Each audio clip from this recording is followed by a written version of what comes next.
So Right. really, really happy to talk about American literature and especially your novel. I just loved your novel.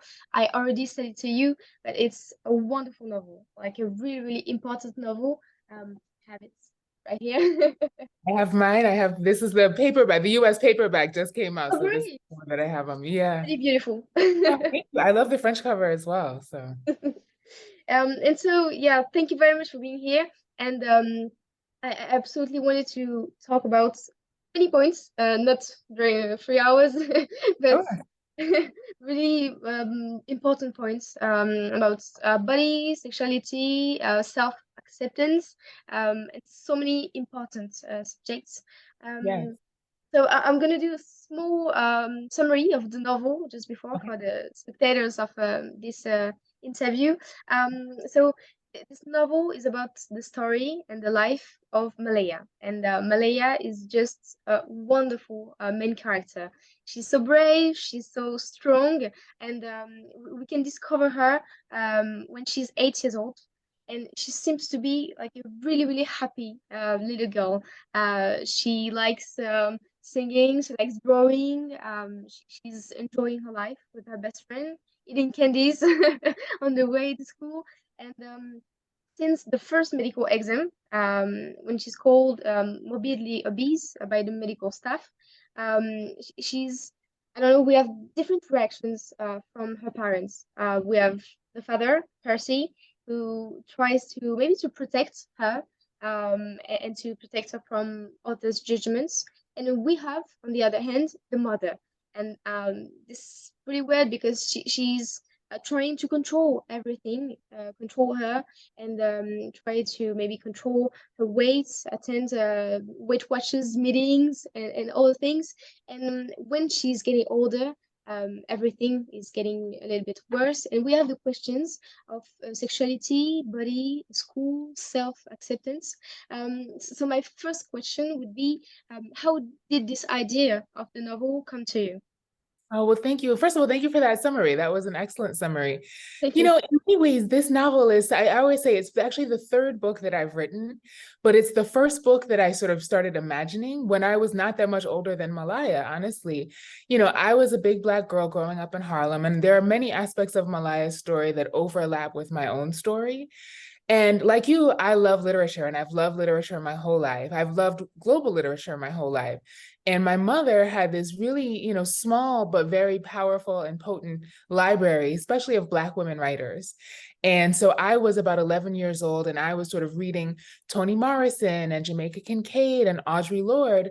All of these people, Ntozake Shange is another one. All of these are people who were writing stories about little Black girls' lives. And of course, they were writing them for adult audiences, right? These were not what we would now call young adult novels. They weren't written for little girls, but they were about little girls. And I, as a little girl, sort of reading these books and recognizing that, first of all, the story of a Black girl and her relationship to her body and her sexuality and her family, that all of those complex things that I was experiencing could be material for literature, could be the subject of a novel, just blew my mind, right? As you know, as this little girl. And at the same time, I was also recognizing that even as all of these stories that I was reading spoke to me and made me feel seen and understood and really helped offer me a bit of perspective on race and class and gender and sexuality, I also felt that there was something about my experience of being a big Black girl and my experience of size and of body shame and all of those things that you just mentioned. That was something that I felt I needed to see in a novel as well. And so, in some ways, that was the kind of the impetus for writing Big Girl, was that I realized that Black girls' experiences of their bodies and, our generally our experiences of gender and body and race and class, that's the kind of thing one could write about in a novel. And also the idea that I had something that I wanted to contribute to that conversation. That's what pushed me to write Big Girl. So you had many returns, I think, of little Black girls who maybe can um, read a Malaya story as their own, and I think it is really, really important. And it's also a great point that it is a lived experience, part of your life, and I think it helped you to maybe tell Malaya story with such precision and such intensity. And so was it important to tell a story about Harlem too, in the 80s and about your life? So was it a place which is really important for you to place your story in Harlem? Absolutely. And I should say, it is in some ways a lived experience, at least is in the sense that Malaya, I hope she comes across as a real character, a believable character, a character that we can sort of connect with and trust and, enjoy hanging out with. It isn't a lived experience in the sense that it is fiction. I always say it's a fiction, but it's a fiction that's close to my heart. Like most writers, I definitely drew a lot on my lived experience, right? I kind of pulled from my lived experience as a big Black girl in my body and also my experience growing up in Harlem. And yeah, for me, the neighborhood, it's such a sort of vibrant, dynamic neighborhood. It's such a storied neighborhood, by which I mean there's so much history and it's gone through so many sort of cultural shifts over the course of its history. As neighborhoods go, it's a neighborhood with a lot of character and characters, right? Like the people of Harlem are also sort of such a sort of vibrant, complex community. And so it felt right to me to show the ways in which Malaya's trajectory or her journey from girlhood to adulthood, but also her journey from, being a kind of object of scrutiny or an object of judgment or an object of desire even, right, to being the subject of her own story. That pathway in many ways connects with the trajectory of Harlem in the 80s and 90s, where it's very much embattled and it's sort of, it's a neighborhood in a process of change, it's in flux, as Malaya is also in a process of change and influx. And so she, sort of connects with the neighborhood in really, different and changing and shifting ways over the course of the novel. It was important to me to convey that. And also too, the vibrancy of the neighborhood, right? That like, even as it's changing, even as we're starting to see certain, mom and pop shops, right? Small businesses are closing and the larger chains are encroaching. And there's this sense of a loss, but there's also this sort of defiant spirit. There's an incredible defiant sort of creativity. There's this sense of joy, right? A kind of like radical, resistant joy that Malaya learns a lot from. And it turns out that she ends up needing that to protect herself and to become the woman that she wants to be.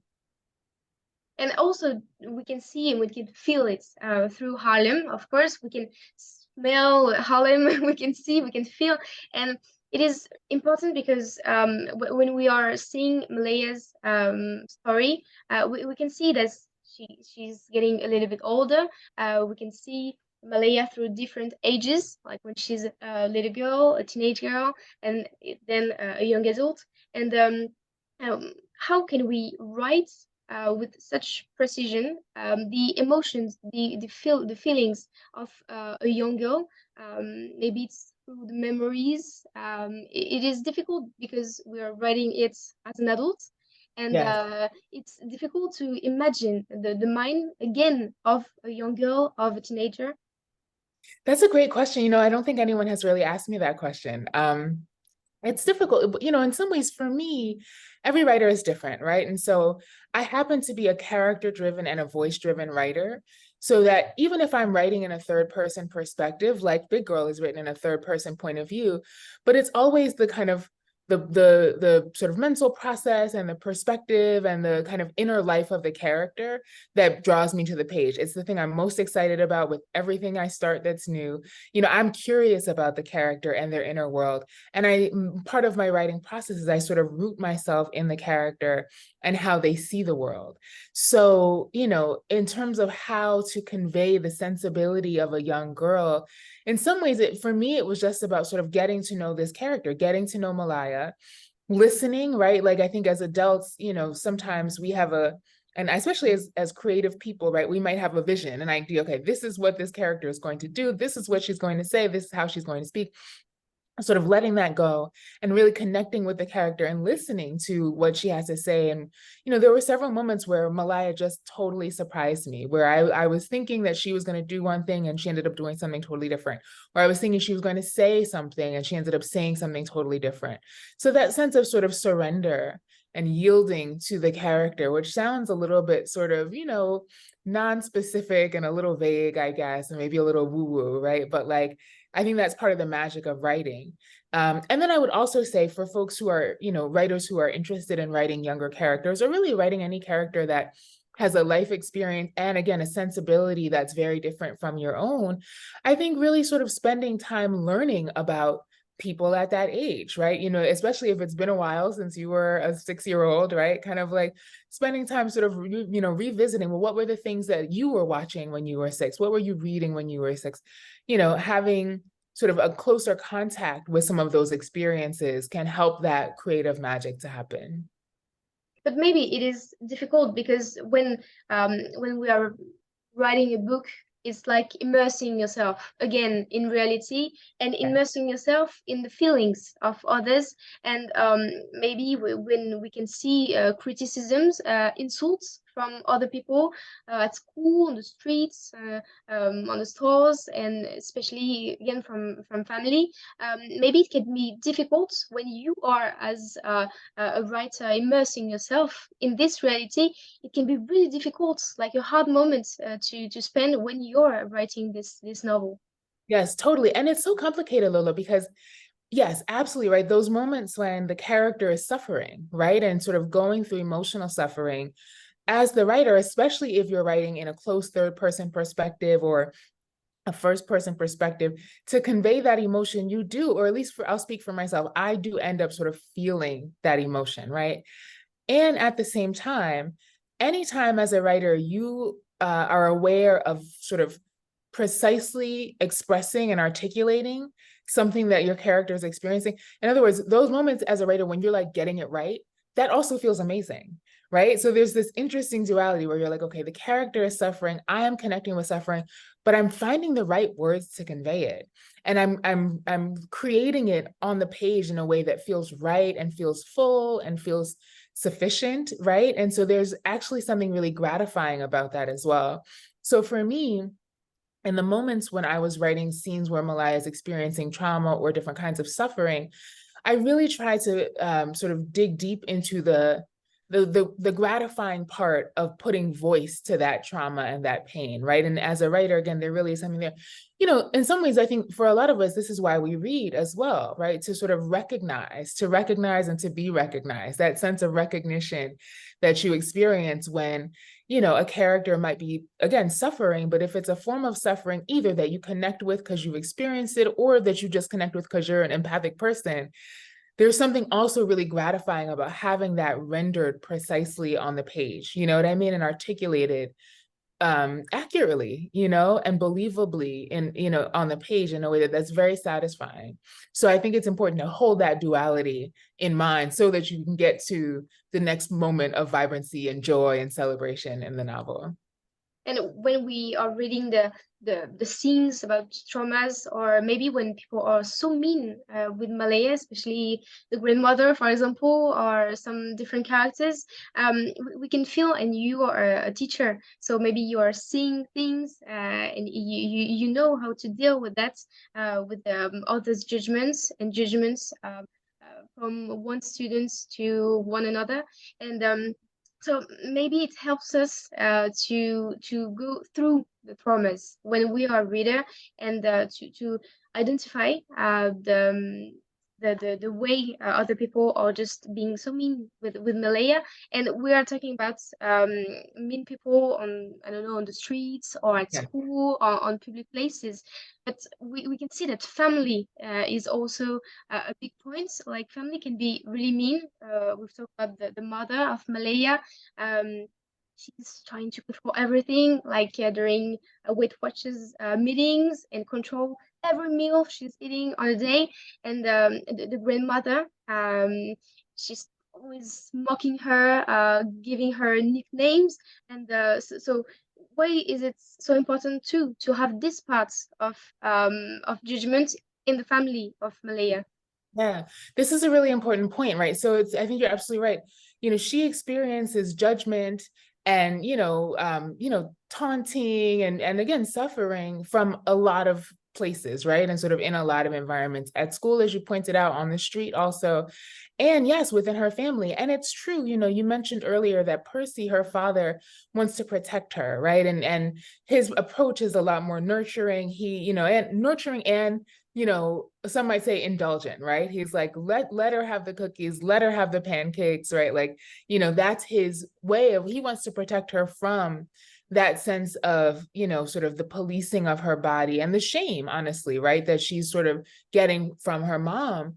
But I would say also that Naila, the mother, also wants to protect her, right?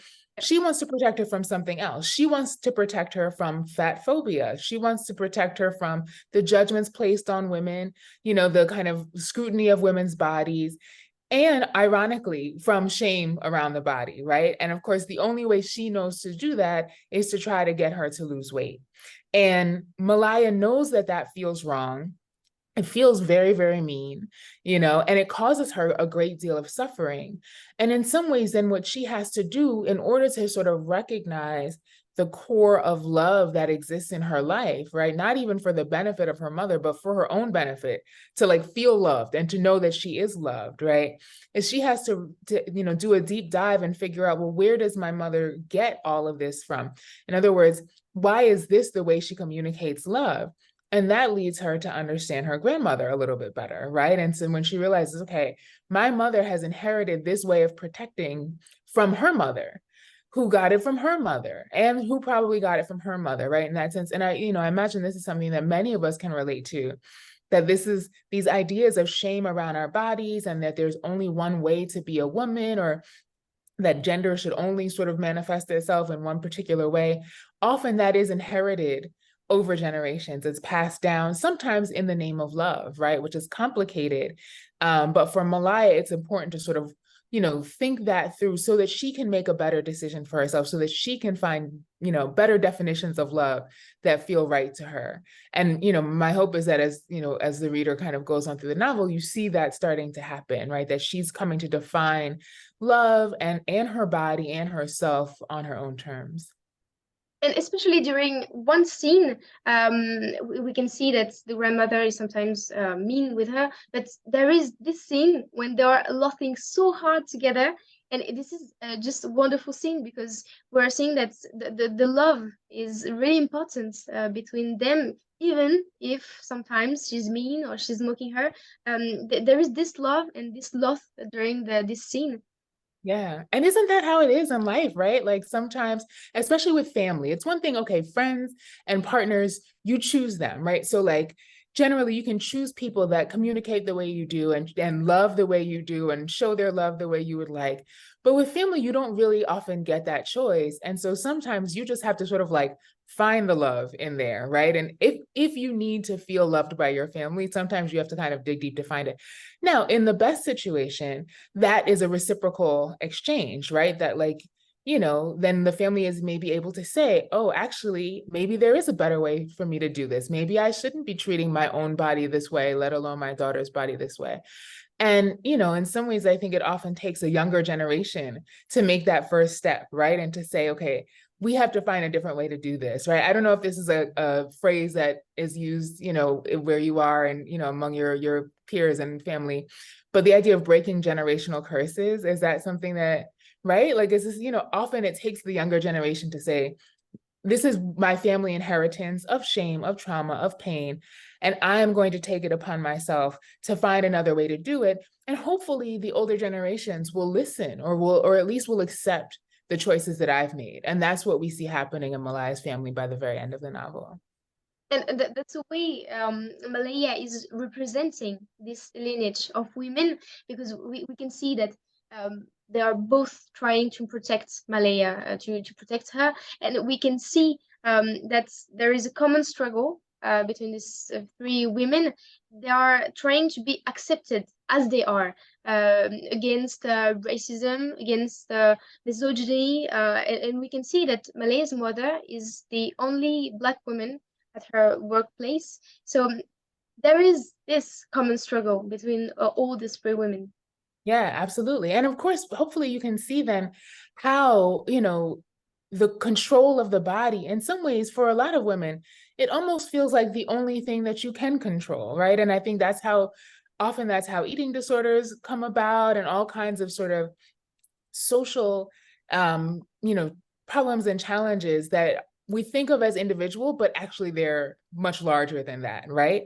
And so we see absolutely, right, the fact that Naila is the only Black woman in her department, and she's the youngest person in her department. So she really, in some ways, is isolated and alone, right? And is without the kinds of structures of support that she would need professionally.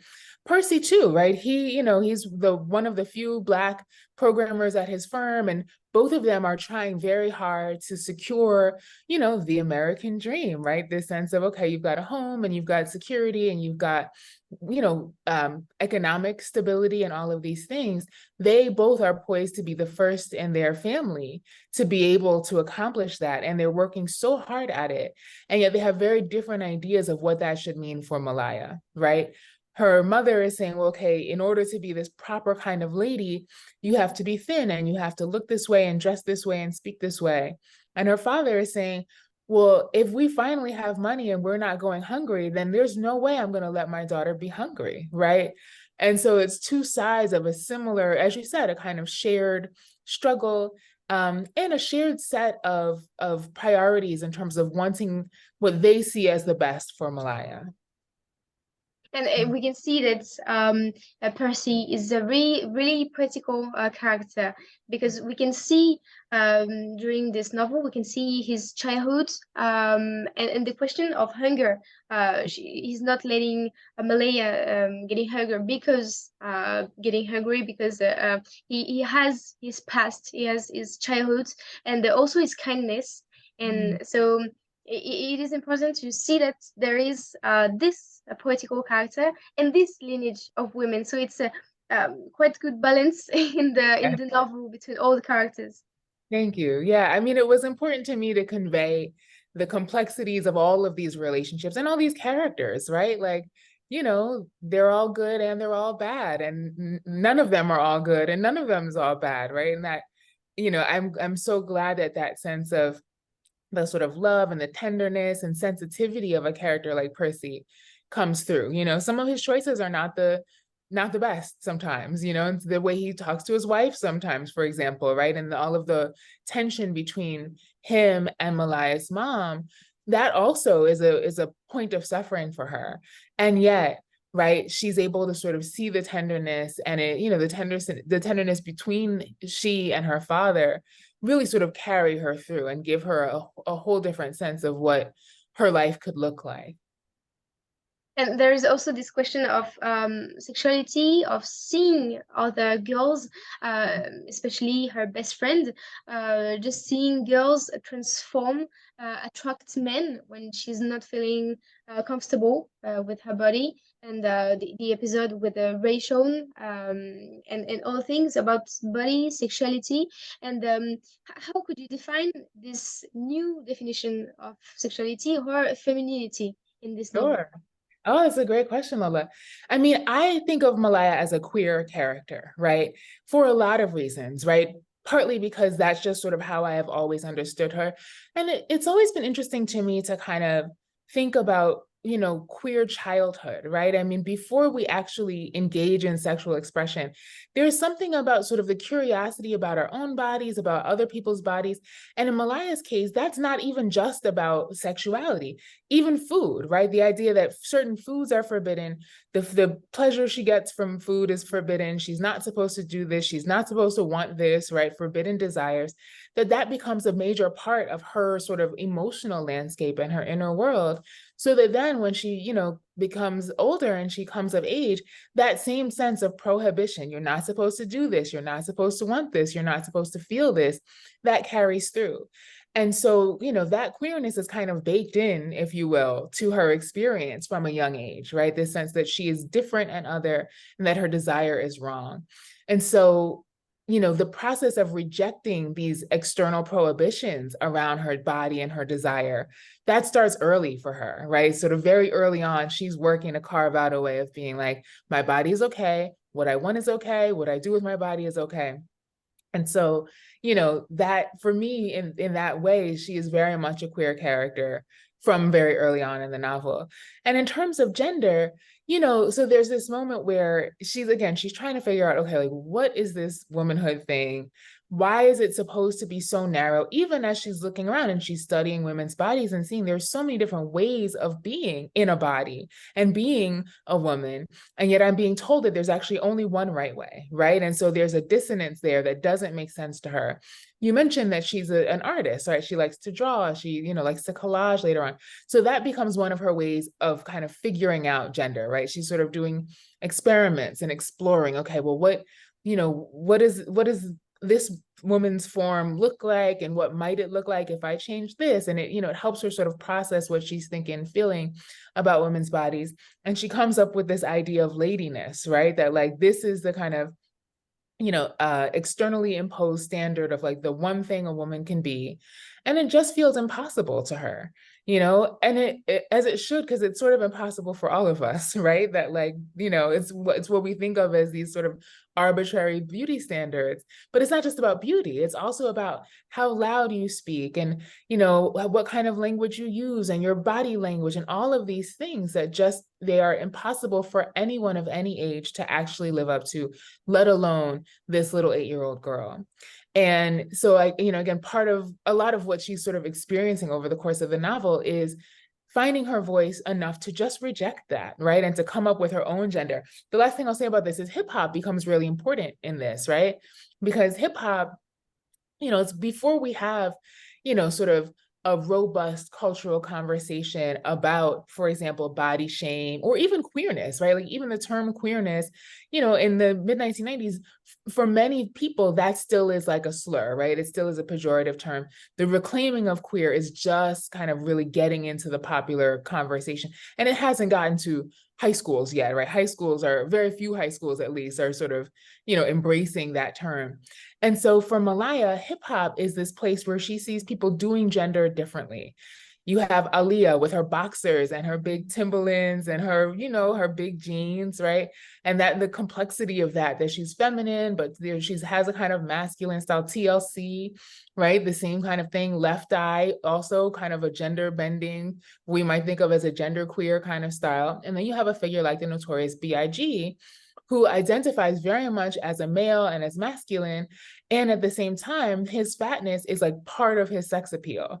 And for Malaya, this is just, it's groundbreaking, right? She's never seen a figure like that. She doesn't have access to any sort of role model like that. And so though he's a man, because she's also, the only clothes she's able to buy that she really likes are big and tall men's clothes, in some ways it kind of works out perfectly, right?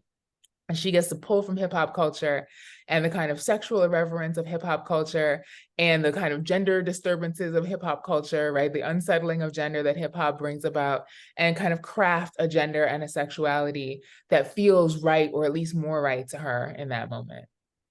So Hearts was a way to make Harlem and to make Malaya maybe feel her life differently, like make another way to life exist through another mean.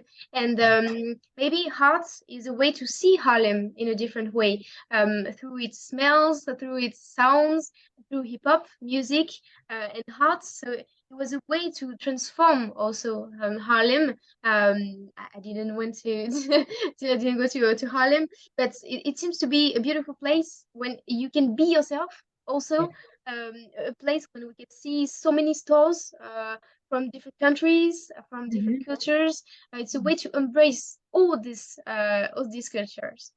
It's so true. I mean, Harlem is definitely a global neighborhood. New York is a global city like Paris, right? Both are global cities.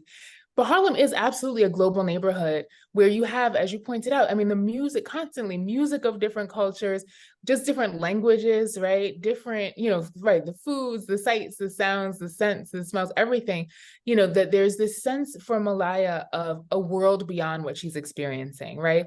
And so it's complicated. When the novel opens and she's in this Weight Watchers meeting, she's in Harlem. That's Harlem too. Harlem is also a site of trauma. The men on the street that bother her, those are Harlem too. A lot of the traumas that or at least some of the traumas she experiences also take place in Harlem, right? So it's not as though it's some idyllic utopian place. But again, like life, it's complex. And in some ways, it's more complex than people tend to give it credit for. And so, yeah, absolutely. That globality, it ends up being a really important part of Malaya's sense of possibility. And I don't want to, spoil anything, but that sense of having access to movement, having access to a world beyond the world that she sees right in front of her becomes very important for her. And I just want to say, this is also part of why I'm so excited that the novel has been translated into French, because in her heart, and certainly in my heart, Malaya is a world traveler, right? Like that's her thing. Like she really wants to sort of be out in the world. And so it's just so beautiful that the novel is out in the world in this way for readers to connect with.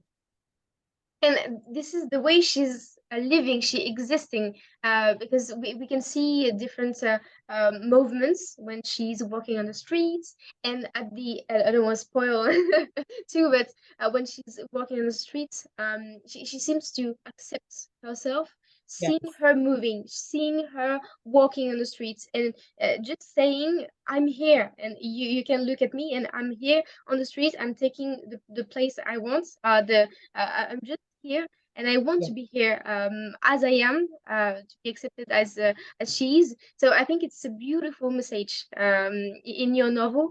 Um, so it comes to its end, but I just wanted, it was my last question. Um, what is the message, the most the Yeah. most beautiful message you want to say through your novel to the world, because it is translated in many languages. So Well, it's mostly what you just said, right? The idea that our bodies are not only or primarily objects to be approved of or disapproved of, or to be desired or to be rejected or to be critiqued, right? That our bodies are actually our own. And that they're not only are they our own to do with what we want, but they're also our own to make us feel what we want to feel, right? The pleasure that Malaya feels when she's walking around, that's what your body is there to do. It's there to, to sustain you and support you in achieving your vision for your life. And it's a subtle shift in some ways, right? Because of course our bodies are what they are, and obviously our relationships to them will be complicated. But for Malaya, that shift from seeing her body as an object for others to sort of judge, to seeing it as something that is hers and for herself and her movement and her pleasure, that's a major takeaway. I often talk with folks about this novel and they say, wow, if only I could have gotten what Malaya got at that age, right? That like sometimes it takes us many, many years, decades, and some of us never really get to that point of seeing our bodies as our own. But that's something, if this novel can help, readers really kind of make connection with that fact, right? And sort of free ourselves a little bit from all of the stigmas around our bodies, and not only our bodies, but also the bodies of other people, the way we might judge other people's bodies, right? If I can make a little dent in that, then I feel like the novel has served a purpose. I totally agree. I totally agree. We can feel it when she's feeling free, breaking all the rules, breaking all the others' judgments. We can feel free too when we are reading that. And as a reader, I just felt really free, and it's really moving when you are saying that she's just being herself, accepting herself, and other people, when she's accepting herself, other people are getting to accept herself more. So Yeah. it's a way to make other people accept us through our own self-acceptance. Right. So And I think I agree. And I also think one of the things she realizes that it also doesn't matter whether other people accept her, right? Like some do, some don't, some will, some won't. Suddenly, finally, what matters most is her own inner compass, her own inner voice, which is going to be what gets her to where she wants to go in life, right? And that thing of, towards the very end, we start to see her really make that realization that actually people who have their opinions about me, they can keep them. They can keep them to themselves, not my business. What matters is how I feel, right? Within myself. And, if anything, I think her hope is that she can offer that same insight to the people she cares about, like her mother, like her grandmother, right? If anything, she wants that, if she cares about other people's opinions, she's worried about other people's opinions of themselves more than other people's opinions of her for the people that she cares about. So thank you very much for these beautiful words and this conclusion. I was so happy to talk with you about this wonderful novel. I'm saying again for the spectators of this interview, you absolutely have to read this wonderful novel. So thank you very, very much. It was a big pleasure to meet you, to talk with you about this wonderful novel. And congratulations for making us feel free, break the rules, and have our own self-acceptance through Malaya's story. I think it's a really important novel for everybody to read it, to feel free to about so many subjects, sexuality, Oh, body, arts, and so many things. So thank you so much for being here with me today. And of course, I wish you all the best for the future, for this novel, and for everything. well, thank you very much. Merci beaucoup. It was really been a wonderful experience talking with you. And I should say, I think that I will be in France sometime in the All next several right. months next year. So I will let you know if that happens. And if any of your listeners or viewers want to keep in touch, find me on Instagram, and I'll keep folks, sort of in the know as my travel schedule sort of unfolds. But it would be wonderful to connect with you and with your viewers and your network. And just thank you Yeah. again for the conversation. Yeah, it would be a pleasure for me. So see you soon in France, and I wish you all the best for the future. Thank you very Sounds good. much. Likewise. All right. Take care. Thank you. Goodbye.